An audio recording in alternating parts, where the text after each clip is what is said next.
आपका भाई ज़िशान तो एक बार फिर आपकी खिदमत में हाजिर हो गया है एक नई रेसिपी के साथ। चलो ये रेसिपी तो नहीं है, हम आए थे ट्राई करने, ट्राई कर लिया है, अब आपसे करते हैं शेयर। तो अब आपको ट्राई करके बताते हैं कि ये कैसा है, ठीक है, और इसका टेस्ट कैसा है और किस जगह पर है, क्या एड्रेस है। आज हम आपको सारी चीज़ें बताएंगे। पहले कभी भी किसी वीडियो में हमने किसी जगह का एड्रेस नहीं बताया है, आज हम आपको एड्रेस भी बताएंगे, क्योंकि चीज़ जैसी होगी वैसा टेस्ट होगा, वैसी चीज़ आपको बताएंगे और फिर आप ट्राई करिएगा कि ये चीज़ कैसी है और इसका टेस्ट कैसा है।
अब आपको ट्राई करके बताते हैं। बिस्मिल्लाह बकर।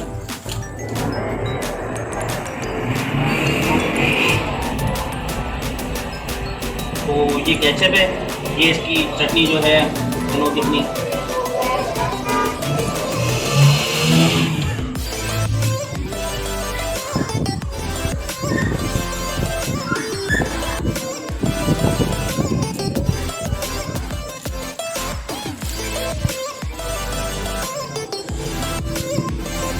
माशाल्लाह, ये देखें कितना खस्ता बना हुआ है।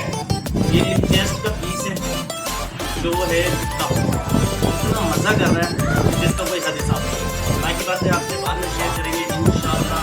अपने भाई ज़िशान को जो वीडियो ज़्यादा लाइक सब्सक्राइब कमेंट लाजमी करिएगा और वीडियो पूरी देखिएगा। इसी के साथ अल्लाह हाफ़िज़।